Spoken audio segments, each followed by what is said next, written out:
નમસ્કાર દર્શક મિત્રો, ડિજિટલ શિક્ષા યુટ્યુબ ચેનલમાં આપ સર્વેનું હું દિશાંત ગોંડલિયા હાર્દિક સ્વાગત કરું છું.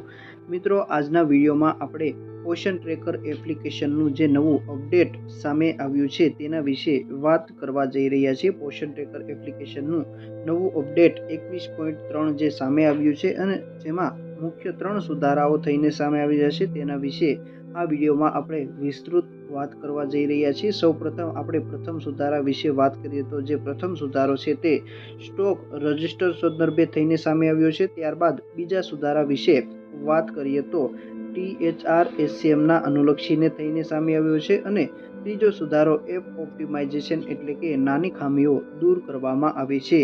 તો હવે આજે સુધારા થઈને 21.3નું અપડેટ સામે આવ્યું છે પોષણ ટ્રેકરનું, તેના વિશે હવે આપણે આગળ વિસ્તૃત વાત કરીશું. તો મિત્રો, હવે આપણે પોષણ ટ્રેકર એપ્લિકેશનનું નવું અપડેટ 21.3 સામે આવ્યું છે અને જેમાં જે પ્રથમ સુધારો એટલે કે સ્ટોક રજિસ્ટર સંદર્ભે પ્રથમ સુધારો થઈને સામે આવ્યો છે તેના વિશે વિસ્તૃત વાત કરવા જઈ રહ્યા છીએ. તેના માટે તમને અહીં જે દેખાઈ રહ્યું છે સ્ટોક રજિસ્ટર, તેના પર તમારે ક્લિક કરવાનું રહેશે. તેના પર તમે ક્લિક કરો છો એટલે તમારી સામે આ પ્રકારની વિગતો સામે આવી જશે, લિસ્ટ સામે આવી જશે. જે લિસ્ટ અપડેટ થઈને સામે આવ્યું છે. પહેલાં એવું હતું કે મહિનો પૂરો થયો ત્યાં સુધી આ લિસ્ટ અપડેટ થઈને સામે આવ્યું ન હતું. એટલે કે આમાં જે તમને અહીં જે પ્રથમ લિસ્ટ દેખાઈ રહ્યું છે જેમાં લાભાર્થીઓનો THR હશે અથવા તો SCMનો હશે, જેમાં લિસ્ટમાં તમે જોઈ શકો છો કે કુલ કેટલા પેકેટોની તમારે જરૂરિયાત રહેલી છે. જે તમે રજિસ્ટર કરેલું હોય છે તેમાં કુલ કેટલા પેકેટોની જરૂરિયાત હોય છે તેનો આંકડો અહીં નીચે આવી ગયો છે. એટલે કે તમારી જરૂરિયાત અહીં આવી ગઈ છે. SCR ના લાભાર્થીઓની ગણતરી થઈ જશે ઓટોમેટિક અને તેને કેટલો જરૂરી જથ્થો છે તેનું લિસ્ટ એટલે કે તેનો આંકડો છે એ તમને અહીં નીચે દેખાઈને સામે આવી ગયો છે.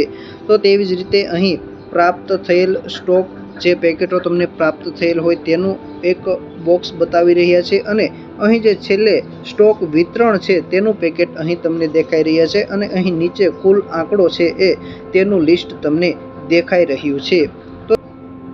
તો તેવી જ રીતે તમે અહીં THRની જેમ અહીં HCMનો જે જથ્થો છે તેમાં પણ આ અપડેટ સામે આવી ગયું છે અને તેમાં પણ તમને કુલ સ્ટોકની સંખ્યા અહીં કેટલી તમારે જરૂરી સ્ટોક છે તેનો આંકડો અંક નીચે આવી ગયો છે, જે તમે અહીં જોઈ શકો છો.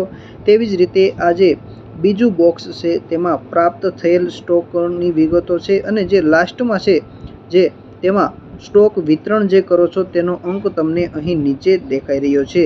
તો આ હતું સ્ટોક સંદર્ભે પ્રથમ અપડેટ, પોષણ ટ્રેકરનું નવું અપડેટ જે 21.3 સામે આવ્યું છે તેમાં.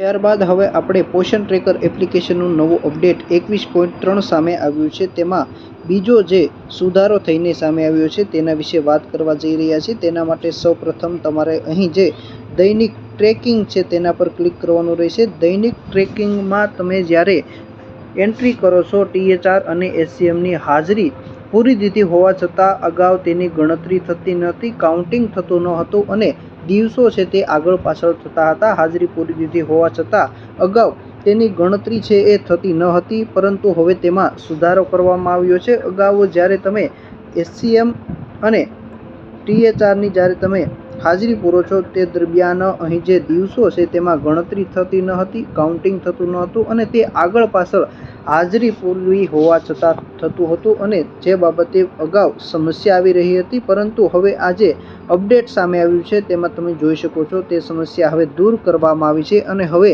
જ્યારે તમે દૈનિક ટ્રેકિંગમાં THR અને SCMની એન્ટ્રી કરો છો દૈનિક ટ્રેકિંગમાં, તે દરમિયાન હવે કાઉન્ટિંગ છે રેગ્યુલર સાથોસાથ દિવસ દરમિયાન થઈ જશે. તો આ હતો બીજો સુધારો. તેવી જ રીતે ત્રીજો સુધારો એપ ઓપ્ટિમાઇઝેશન એટલે કે નાની મોટી ખામીઓ જે છે તે દૂર કરવામાં આવી છે. તો આ હતું પોષણ ટ્રેકર એપ્લિકેશનનું નવું અપડેટ 21.3.